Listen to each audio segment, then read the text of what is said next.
Portais ocultos, portas que nunca deveriam ser abertas. A floresta parecia estar mais silenciosa do que o normal naquela tarde. Lucas, Gabriel, Camila e Joana estavam se aventurando por um caminho escondido, que Gabriel descobrira em uma velha trilha na semana anterior. Em busca de um lugar inexplorado, algo novo para quebrarem a rotina, eles decidiram se encontrar ali. O que eles não esperavam era que o destino os levasse a um ponto esquecido, onde o tempo parecia se recusar a seguir.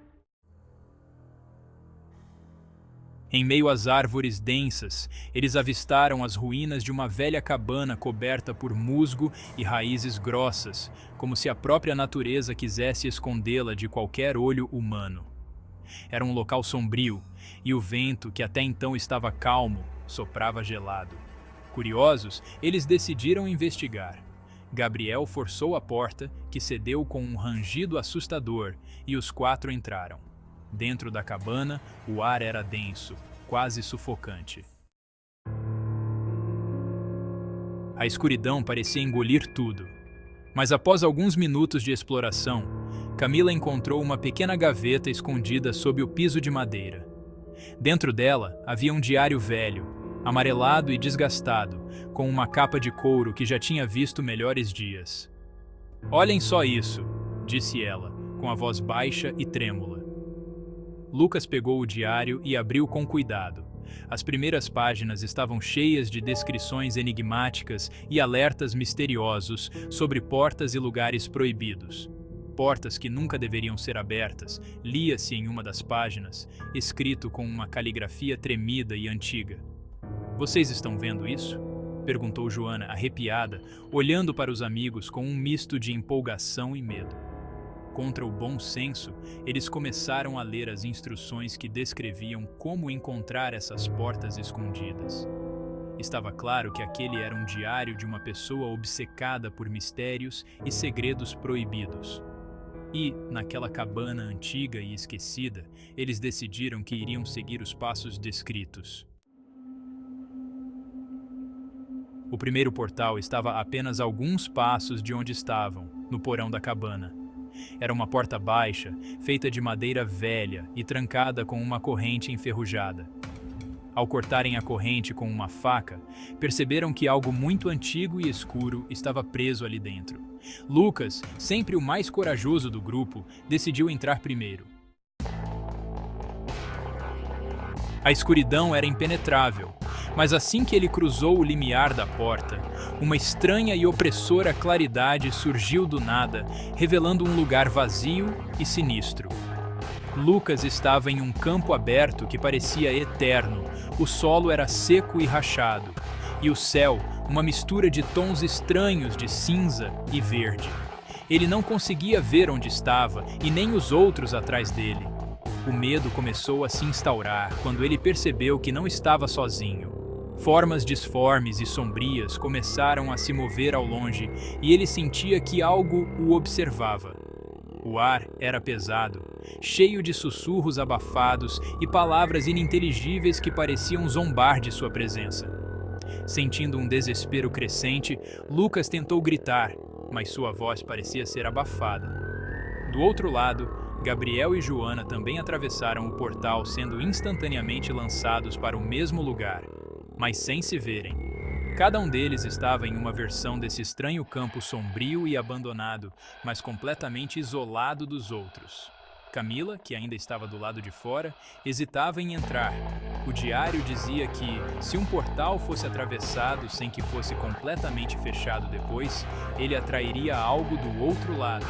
Decidida a trazê-los de volta, Camila atravessou o portal também segurando o diário em suas mãos como um guia. Ao pisar na estranha paisagem, ela imediatamente sentiu o olhar pesado de algo desconhecido sobre ela. Cada passo que dava ecoava de uma maneira sinistra, como se algo estivesse imitando seus passos. Quando olhou para o céu, viu as sombras se movendo nas nuvens e tudo ao seu redor parecia vivo. Em um grito de pura emoção, ela chamou pelos amigos e, um a um, eles ouviram o chamado dela como um eco distante. Finalmente eles conseguiram se reencontrar, mas o alívio foi passageiro.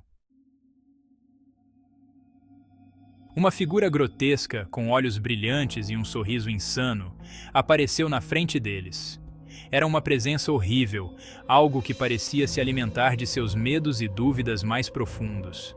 Com vozes sussurrantes, a entidade os provocava, mencionando segredos que apenas eles mesmos conheciam. Gabriel, tentando manter a calma, lembrou que o diário mencionava uma maneira de fechar os portais, mas o preço para isso era alto. Uma parte deles ficaria presa para sempre naquele outro mundo, alimentando a entidade para que ela não tivesse forças para sair. Tem que haver outro jeito, ele disse, mas no fundo sabia que eles estavam lidando com forças além do que poderiam compreender. Desesperados, eles correram para a porta por onde entraram, mas perceberam que ela não estava mais lá. Em seu lugar, havia um círculo marcado no chão, com inscrições antigas que brilhavam em vermelho. Lucas, sem outra opção, pegou uma pedra e riscou o símbolo, tentando desfazer o que quer que estivesse ali. Mas no instante em que o fez, a entidade avançou sobre ele como se tivesse se libertado de uma barreira invisível. Os outros assistiram horrorizados enquanto a figura grotesca tocava Lucas e seu rosto se contorcia em puro terror. Ele foi envolvido por uma escuridão densa, como se estivesse sendo engolido. O grito de Lucas ecoou pelo campo até sumir por completo. Joana chorava, mas não havia tempo para lamentações. Camila leu rapidamente o diário e encontrou a última instrução para fechar o portal. Alguém precisava sacrificar sua própria presença ali para selar a passagem e aprisionar a entidade. Gabriel, em um momento de bravura desesperada, pegou o diário e empurrou Camila e Joana para a direção que acreditava ser a saída. Vão, rápido. Eu vou dar um jeito nisso, disse ele com firmeza, mas sem esconder o medo nos olhos. Joana hesitou, mas Camila a puxou, com lágrimas escorrendo. Sabiam que essa era a única chance de sobrevivência. Quando Gabriel ficou sozinho, a entidade se aproximou dele, com aquele mesmo sorriso grotesco e sussurrante, uma promessa de dor e medo eterno. Ele ergueu o diário e recitou as palavras finais, e a entidade gritou em uma fúria descomunal, atacando-o. Gabriel sentiu o frio intenso tomando conta de seu corpo, mas ele continuou, mesmo enquanto a visão dele se esvaía. No momento em que Camila e Joana atravessaram a linha invisível que as levou de volta à cabana, ouviram um estrondo seguido de um silêncio absoluto. As duas se viraram, esperando ver Gabriel, mas a cabana estava vazia. Elas correram de volta ao local do portal, mas a porta não estava mais lá. Em seu lugar, havia apenas o vazio. Os dias seguintes foram difíceis. Camila e Joana nunca mais falaram sobre o que aconteceu naquela floresta.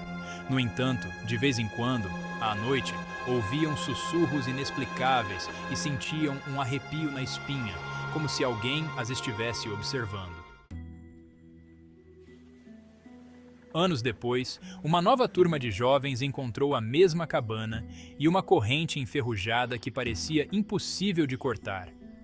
Mas a curiosidade sempre encontra um jeito, e as portas, que nunca deveriam ser abertas, foram novamente postas à prova.